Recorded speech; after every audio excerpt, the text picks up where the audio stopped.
Alright guys, good morning. It's Monday morning.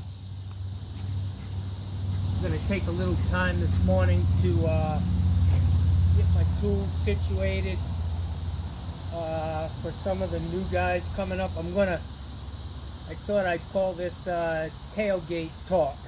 Anyways, I want to go over some of the tools that I carry. You know, some of the stuff you'll definitely need if you're going to do plumbing work. I'm going to start at this end and work my way this way, and I'm just going to chuck it in this bucket over here as I go. Obviously, you're going to need a good hammer. I use it on a daily basis. That's pretty simple. You're going to need a hammer. If you're going to be a plumber, you're going to need a mini hacksaw. I like this one because it's got a little longer handle than this one, but this is great if you got to get in tight areas. They sell these at Home Depot for like 10 or 11 bucks. You make sure you grab a pack of blades. The blades, they don't last that long. So anyways, you're going to need a mini hacksaw.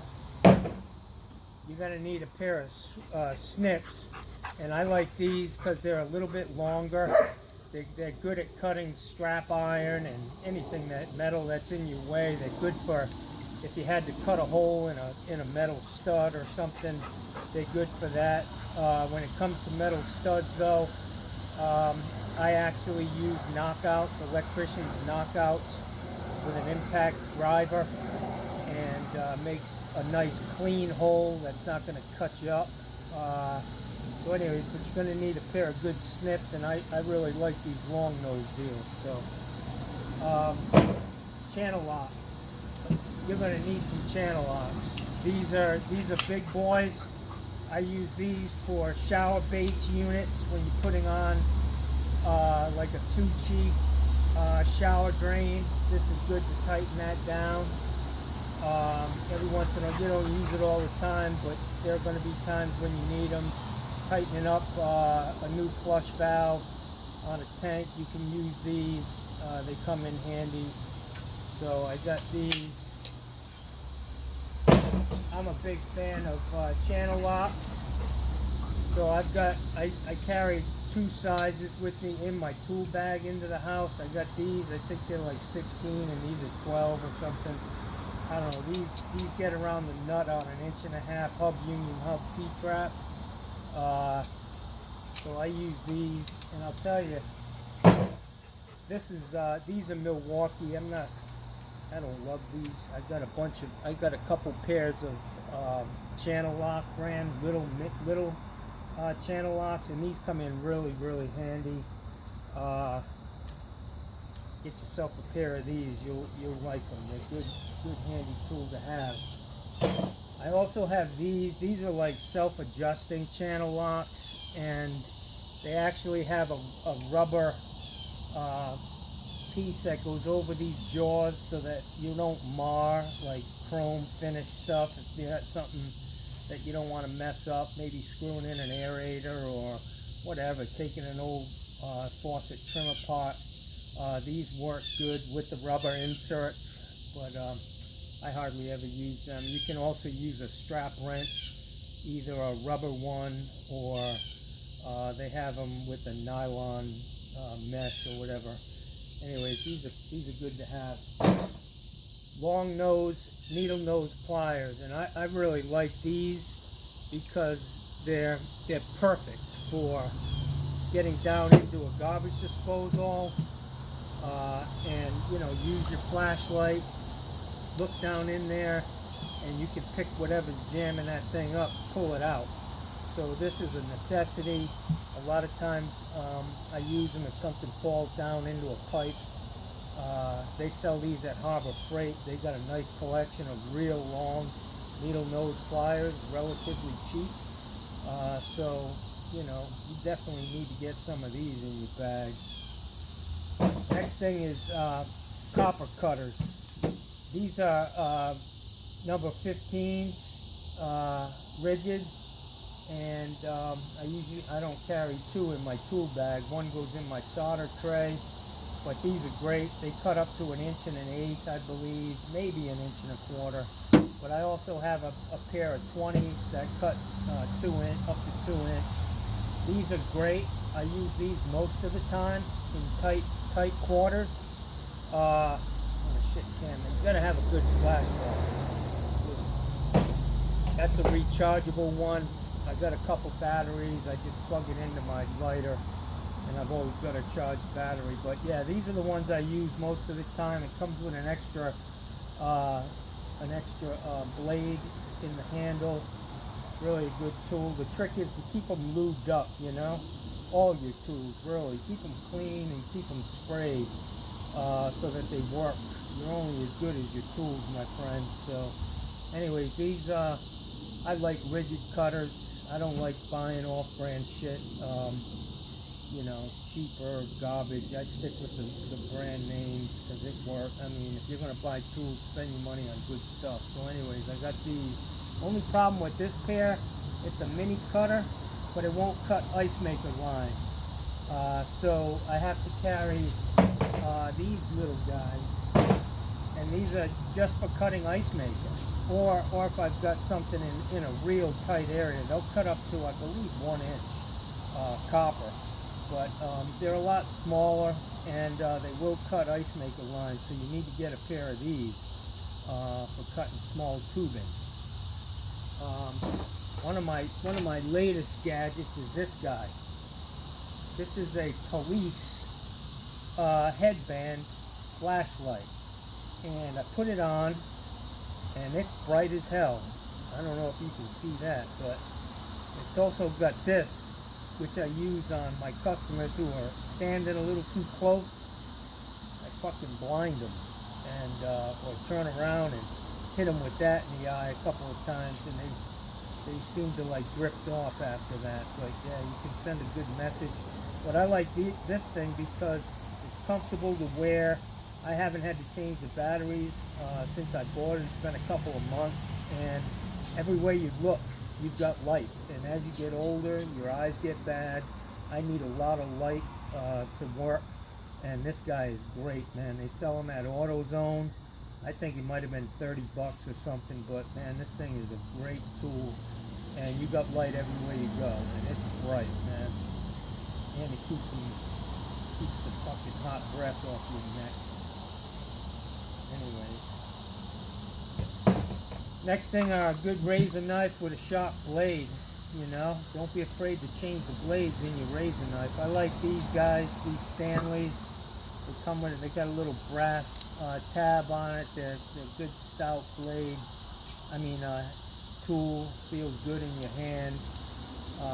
Keep them lubed up, you know, keep them sprayed. I use mystery oil on my shit, more so than WD-40, and it keeps everything moving good. Another one of my favorite little tools is this guy. This is it's got flat blades, razor blades in the handle. You can put probably 10 blades in there, but I use it when I like replace a kitchen sink or whatever. I'll cut off. I'll get most of the shit off the countertop, or if I'm setting a toilet, I'll get most of the stuff off with a putty knife. But then I go to this with a straight razor, and man, it does a great job. About $8-9 on Amazon. Shit will come to your house the next day. Great tool, man. It's anyways, I use this all the time, and I like the fact that you can put the blades in the handle. Don't ever leave the blade in there, it'll open you up real quick. So anyways, over here I got a good collection. I've just found a new wrench the other day, a pressing wrench. It was about I think it's a 24-inch wrench. It was buried in the mud on a job that I was working on. But I carry 12-inch, 10-inch pressing wrenches, and honestly I like the Craftsman because they're a little thinner on the jaw up here than most, and so I use them. I've got 10s and 8s, a 12, and I've got a couple of little 6-inch guys. They work great for me. Keep them lubed up. You're going to need them if you're going to be doing plumbing. The other thing is I carry a 5/8 wrench with nuts on stops, like an OCR 19. That's a 5/8 nut, and I just like, I'd rather use a wrench than a crescent wrench, honestly. So I carry a bunch of open end wrenches, and I use them when I can. You know, it's just easy. And sometimes, you know, if you're using like an ice maker coupling or something, you need some thin wrenches, maybe some ignition wrenches. It makes it easier tightening that stuff up. So, anyways, I got obviously a Basin wrench. Rigid makes a real good one. The jaw snaps back. It's good for getting up. It extends. You know, it's a good tool. I also have one this head is 2-inch. So if I got a tub down below grade or under a floor, I got a 2-inch jaw that will go around a trap adapter and tighten that up. You know, it's just nice to have that. Or if you have a shower drain up in an overhead that's leaking, that jaw will definitely grab a hold of that and tighten it up. So I've got a bunch of these. I buy them at yard sales and shit. I'm trying to grab tools when I can. But anyways, so that's that. Obviously, you're gonna need a level. Make sure you don't buy a level where the ends of it are beveled, where they come down in on an angle. That'll fuck you all up when you're leveling up fittings if that's not straight. So you want one that's straight all the way down. I used to buy the Craftsman levels that had the increments for fall, which was really nice. I just put an arrow on one side, and it was a good tool to train guys with. You know, where they could see where they got so used to looking at where 1/8 of an inch or 1/4 of an inch of fall was on this mark, where the bubble was, that eventually you don't need it, and you can tell, you know, where it's supposed to be. So, you know, a good level, obviously a plumber needs a level. Everything's got to have fall on it, and Empire makes a good level. I used to like the Craftsman levels because they always gave you a new one. If you buy one, you get a lifetime of them free, but I can't find them anymore. So anyways, the level's a great tool. I've got some Putty Knives here that I use. This one is dedicated. I spray painted it white. It's dedicated to scraping wax seals off of toilets. Kind of nasty. And anyways, this one is really good. It's a little flexible, a little more flexible than this one. But I use these to you know, for a lot of things. But I cut shims off on toilets with these, especially this one. This is actually a stiff Husky chisel, and it's got it's shaped like a chisel in the front, very sharp, and it cuts those shims very easily. So anyways, so you're going to need some of these Putty Knives. Obviously a selection of screwdrivers. I carry, you know, a Phillips head, a regular head. I've got this guy from Milwaukee. It's like 11 or 12 in one, which is nice. I like these guys. Everything, you know, there's so many screws out there now. It's just fucking ridiculous, really. You need 10 tools to take something apart. But yeah, so I've got a huge collection of different screwdrivers in my stand-up toolbox on the side of the truck. I carry a little chisel with me in case something needs to be chopped off. So yeah, you're gonna need some screwdrivers. These guys are for my cordless drills, and it's good to have some of these guys in your tool bag. Obviously, I carry this Teflon tape. You know, I went to that blue stuff, and it doesn't really. It's tough to get it started for me. The rolls are kind of huge. I went back to this stuff. It works great. It's worked great for 50 years, and so I'm back to the regular Teflon. And I like that better. So anyways, that's in my bag. This screwdriver is kind of something I'll be hammering on if I need to chop something out. It's kind of a beater, and Yeah, I just beat this guy up, so you gotta have one of them too. The other thing I wanted to share with you is these Diablo Blades I bought from from Amazon. I think they were like $1.50 a piece. I think I bought 50 of them, 25 of them. But they're for automobile dismantling. So if you're in the chop shop business, you know, this is the one you want to get, man. Cut a fucking car up. But anyways, I've been using these, and these guys are strong. It's very rigid. It's not going to bend on you if you run into something. It's 9 inches long, so it's big enough to cut through a 4-inch pipe. I haven't used it on cast iron yet, but I think it'll probably tear through that pretty easy. And I keep an assortment of different blades. I got a bunch of them in my stand-up tool bag. The one that I like the most, honestly, is I've got a little handheld single-hand Sawzall, and they've got these little 2-inch Sawzall blades from Lennox, and it's tough getting them. Nobody really stocks them. I bought a box of them at one point just because I couldn't get them, and they're good for cutting through drywall if you're worried about cutting wires and pipes in the wall. Those little short ones work real good. So anyways, it's always good to have some good Sawzall blades and a good Sawzall to run them. Next thing is this guy. This thing is a critical tool. It's an inside cutter. What I like about this is this will only go in as deep as the pipe. So, you know what I mean? You're not going to cut into a fitting or whatever. I use this guy to take out closet flanges. I'll cut the top of the flange off, and then I just run it up the side where the flange goes down into the pipe. I run it through there and just pop the damn thing off. So, critical tool, a sharp inside cutter. Don't be afraid to change the blade every once in a while.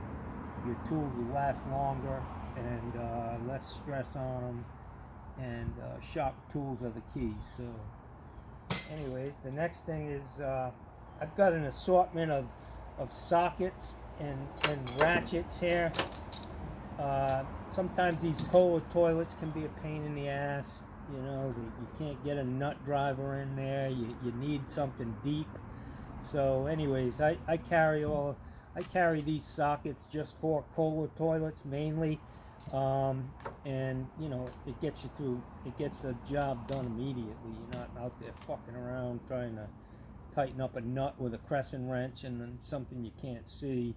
And I also carry this small guy with a 5/16 nut driver on in case I have a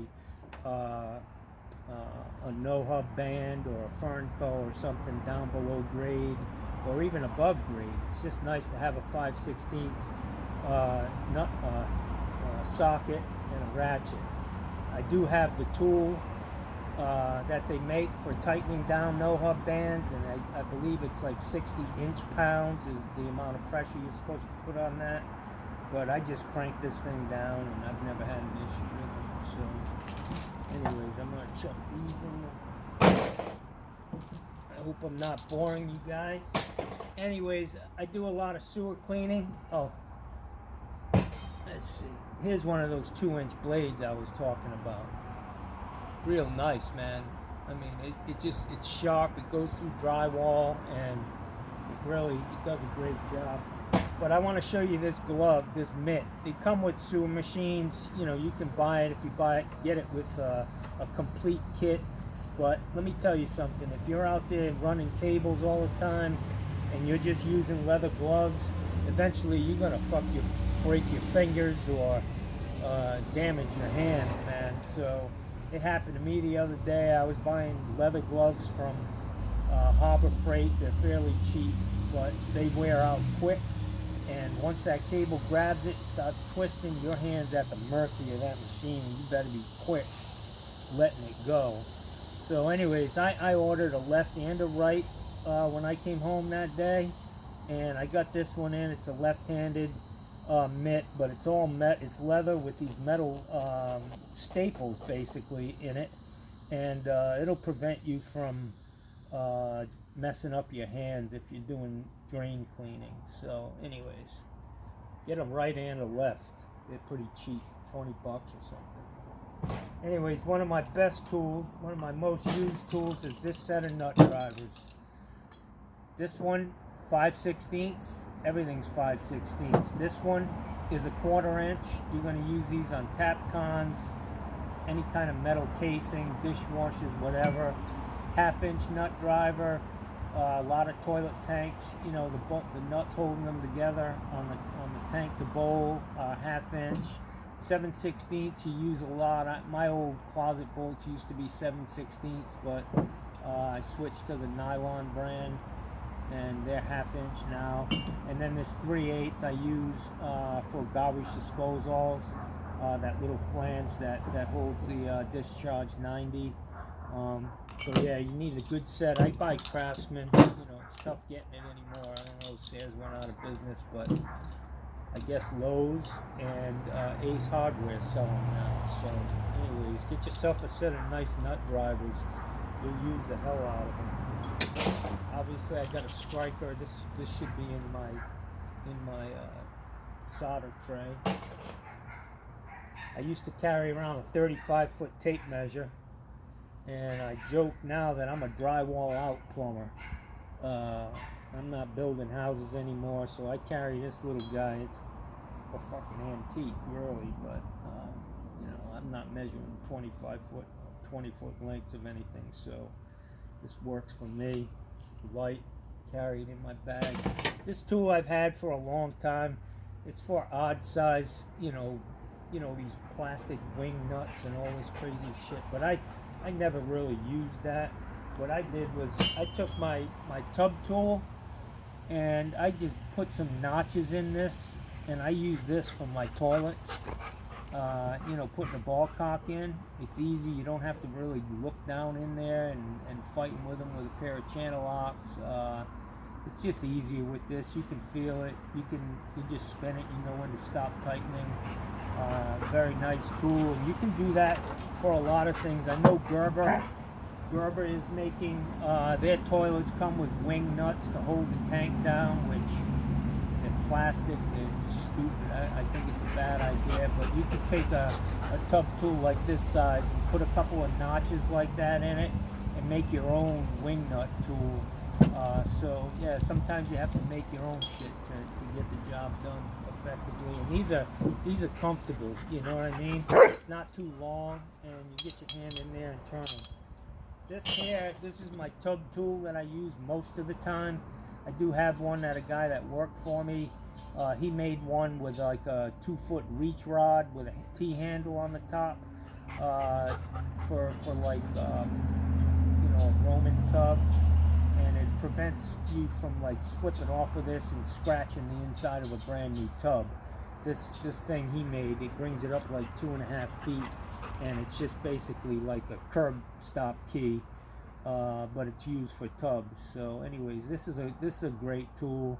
I mean, if you get into a fight with one, you could break one of these teeth off.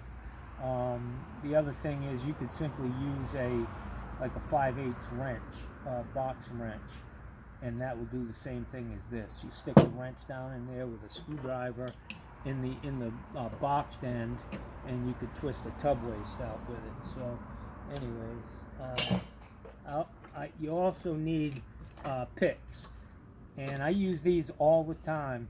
I use these for getting O-rings out of faucets and shower heads, taking flow restrictors out so that the damn thing works.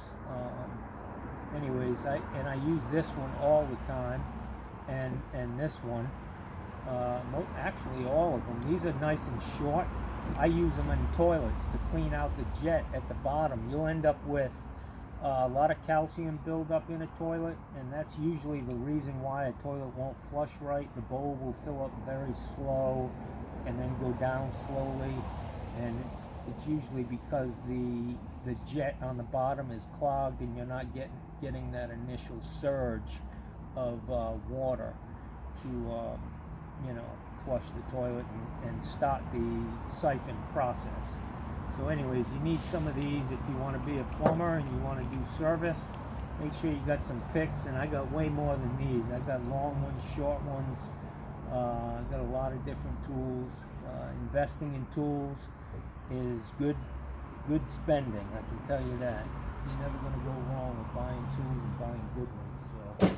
So, anyways, I've got a couple more screwdrivers, some Torx head. This wrench right here I use all the time. This is for garbage disposals, freeing them up. I actually use this to tighten the flange up at the top. I only put Incinerator garbage disposals in, and a lot of other garbage disposals are made by Incinerator. You know, you can see it's the same exact damn thing, but somebody else's name's on it. So yeah, you're gonna need one. Hang on to one of these. If you put a new garbage disposal in, take the old key from the people and give them the new one. Anyways, you're gonna need a hacksaw for putting in water heaters and stuff. You're gonna need a nice pair of strippers, and use these side cutters. Hooking up water heaters works real good. Also, this is the wrench for pulling seats out of faucets, you know, like an old Gerber tub valve. I've got a huge assortment of these because you never know what you're going to get into.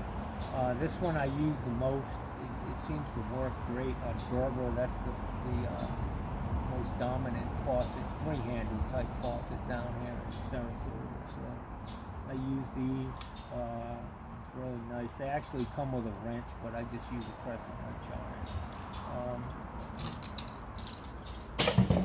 I got some. I've got a couple. You can see I've got some Allen wrench sets here. Obviously, you're going to need to get them, but there are some that are really common. Like this is for a diverter spout, and this is for the handle on a mowing valve. You know, get that Allen screw out. Sometimes they're pretty tough. I always put grease on them when I put them back in, and it helps out. But yeah, the way to do these, putting these spouts on, I can give you a little tip, is I pull the spout out, and I'll tighten this thing down all the way until I can't turn the spout, with the spout away from the wall. Then I back it off a little bit and turn the wrench around and get the spout in the right position, push it in, and then tighten this one turn, and that's enough. It's an O-ring seal, and then obviously you caulk it in so that you don't get any water running down the wall into the wall behind the spout. So that. Anyways, these are my cutters. And if you're using PVC or CPVC a lot, you need a good pair of cutters. You need one where the ratchet actually works. You know, if your ratchet's not working, you need to just go buy a new pair of cutters, because it's a pain in the ass to have to use two hands to use these. I've been using these since I started plumbing 33 years ago. Actually, I was a boiler technician in the Navy, so I have about 36 years experience in plumbing and boiler technology, propulsion, systems, steam boilers. But these, I love these. They cut up to 2-inch, and they're really easy to use. On the bigger stuff, I just put this on the ground, crank it like this, and it cuts it really good. The other thing is I carry with me a wire saw. These things work real good. Sometimes you can't get your cutters in there, and a wire saw will cut it. And it's a must-have in your tool bag. So over here, this thing I carry with me every day. I got a little thing for my belt. It's a Leatherman super tool. It's got a bunch of shit in it, but it gets me out of a lot of jams where I don't have to run back to the truck to get something. So it's a good, if you can get used to carrying one of these with you, it'll benefit you in the long run. And you get attached to them. When you lose one, you're like, oh fuck, man. You can have it for 10 years, But anyways, yeah, Leatherman's a good tool to have. I've got a bunch of testers, but this one's real quick. A little light tester to see if you got power going to shit. And I think I'm going to end it at that. I do have a little light that I carry around with me. This one plugs in. I got one about the same size that's battery powered. I've got a whole assortment of these aluminum pipe wrenches. I used to gas pipe houses. I had a gas pipe trailer with a rigid 300 attached to it, with a tripod and all that shit. We were gas piping a lot of houses using track pipe up in the ceiling and galvanized drops. But anyways, yeah, the aluminum pipe wrenches, and again, rigid. Don't buy some off-brand shit. You know, buy the good stuff, and it won't do you wrong. It's a good investment. And for anybody coming into the trade, don't hesitate to buy tools, man. You know, a lot of the companies out there will help you out. They'll let you buy tools on their account and let you pay them by the week. Take advantage of that if that's the case where you work. What I do now is I save my copper and scrap, and that's basically my new tool fund, you know. And yeah, it works out good. So I keep my shit fresh. If a new tool comes out on the market that's going to help me out, I buy it. This is a nice little DeWalt set. It's got a bunch of bits, you know, nice magnetized, different sizes, Torx head, square drive, number three Phillips head screws, number 2. It's just a good set to have, and I'll lose most of them eventually and have to go buy another one. But anyways, so that's the end, my friends. I hope you enjoyed this session of Tailgate Talk. My name's John Phillips with John Phillips Plumbing Service. I hope I didn't bore you too much. I hope I showed you some really good tools and you won't go wrong buying them. So have a great day. If you liked what I've shared with you, give me a like and a share, and maybe subscribe or ring the bell or whatever the hell you're supposed to do. Anyways, I've enjoyed it. I like sharing my knowledge. I don't know everything. I learn a lot watching YouTube videos myself, and I hope I'm contributing in some way in my industry to, you know, make it better, make us more professional. So anyways, have a great day, guys.